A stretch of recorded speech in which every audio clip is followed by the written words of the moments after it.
Si Pangulong Marcos hindi raw dapat hinahayaang mag-resign o umalis ng bansa yung mga politikong niimbestigahan na ayon yan kay Vice President Sara Duterte. Maki-update po tayo sa pag-uulat ng Bombo Radio Davao. Nagpaabot ng kanyang mensahe si Vice President Sara Duterte kay President Ferdinand Marcos Jr. sa nagpapatuloy na investigasyon sa flood control project matapos ang pag-resign ni late Representative Martin Romualdez bilang Speaker sa House of Representatives.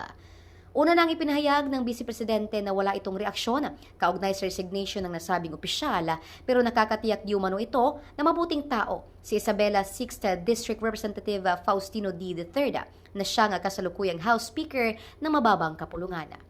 Meron lang akong reaction sa kung ano yung ginagawa ni BBM. Hindi niya dapat hinahayaan yung mga congressman na basta na lang umalis ng bansa o basta na lang mag-resign to evade accountability doon sa mga nakita natin na pag-chop-chop ng budget natin at pagkuha ng pera ng bayan para bumili sila ng mga properties, bumili sila ng mga jets, bumili sila ng properties abroad, at lahat ng kanilang na makikita natin sa lifestyle nila.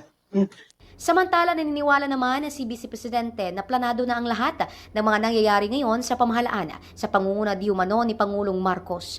Sinabi nito na grupo ni Representative Martin Romualdez at Sandro Marcos ang may plano kung ano ang gagawin sa 2026 national budget bilang paghahandaan niya sa presidential elections 2028. Sa kabilang panig naman, nagpalabas ng pahayag si Acting City Mayor Baste Duterte kaugnay sa pagpapalit ng liderato ngayon sa Senado.